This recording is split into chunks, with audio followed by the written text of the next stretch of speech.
তোমরা আমাকে অনেকেই রিকোয়েস্ট করেছো যে গ্রাফিক্স ডিজাইনের ওপর একটি ভিডিও তোমাদেরকে দিতে, কারণ সামনে এন্ট্রান্স এক্সাম, সমস্ত বিষয়ে আলোচনা করতে। তো আজকের ভিডিওটা তোমাদের জন্যই, তাই ভিডিওটি সম্পূর্ণ দেখো, আশা করি তোমাদের অনেকটাই হেল্প হয়ে যাবে। এখন তোমরা দেখছো এই গ্রাফিক ডিজাইনের রুম, এবং এরপরেই তোমরা জানতে পারবে যে এই ডিপার্টমেন্টে এন্ট্রান্স এক্সামে কী কী বিষয়ে তোমাদের প্রিপারেশন নিতে হবে। তো সমস্তটাই জেনে নিই, চলো। বল যে গ্রাফিক্স ডিজাইনে কি কি এসেছিল এই বছর, তুই যেহেতু ফাউন্ডেশনে আছিস তুই ভালো বলতে পারবি।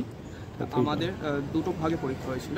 আচ্ছা, ফার্স্ট হাফে আমাদের এসেছিল দুটো স্টোরি দিয়ে দিয়েছিল, একটা বাংলায় ছিল একটা ইংলিশে ছিল। আচ্ছা, এই স্টোরিটা পড়ে আমি যেটা বুঝেছি সেটা নিয়ে একটা ইলাস্ট্রেশন আর একটা কম্পোজিশন ক্রিয়েট করতে হবে, ওটা ফার্স্ট হাফের মধ্যে একটা ছিল।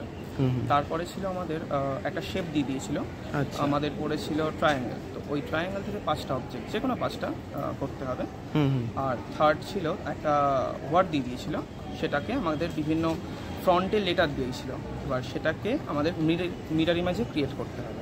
ঠিক আছে, ওটা হলো আমাদের 3টে পার্টে। ফার্স্ট সময় কতক্ষণ দিয়েছিল? আমাদের সময় দিয়েছিল 1.5 ঘন্টা, সব কিছু 1.5 ঘন্টা সব কিছু করতে হবে। আর সেকেন্ড হাফে ছিল আমাদের মডেল স্টাডি। এবার মডেল স্টাডির সাথে সাথে আমাদের একটা কম্পোজিশনে ক্রিয়েট করতে হবে। সেই কম্পোজিশনটা আমাদের টপিকটা কলেজ থেকে বলে দিয়েছিল, তখন হচ্ছে আমাদের পড়েছিল রোড সাইড সারাউন্ড। আর ভাইবা ভয়েসে কি এসেছিল? ভাইবা ভয়েসে কি দেখিয়েছিল, মানে কাজ কি কি দেখতে চেয়েছিল? ছিল আমার লোগো ডিজাইনিং কয়েকটা ছিল, তার সাথে সাথে ছিল composition, water colour, line drawing, pencil কাজ।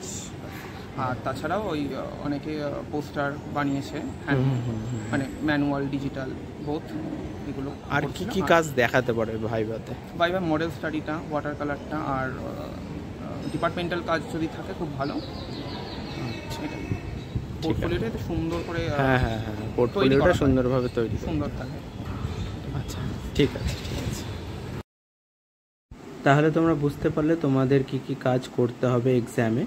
আর ভিডিওটা দেখে যদি তোমাদের ভালো লাগে তাহলে লাইক করো অবশ্যই, আর বন্ধুদেরকেও শেয়ার করে দাও, কারণ ওরাও এক্সাম দেবে এবছর। আর নতুন যারা আছো সাবস্ক্রাইব করে দাও সামনে এন্ট্রান্স এক্সাম আরও ভিডিও দেখার জন্য, আর বেল আইকনটা অল করে রেখো।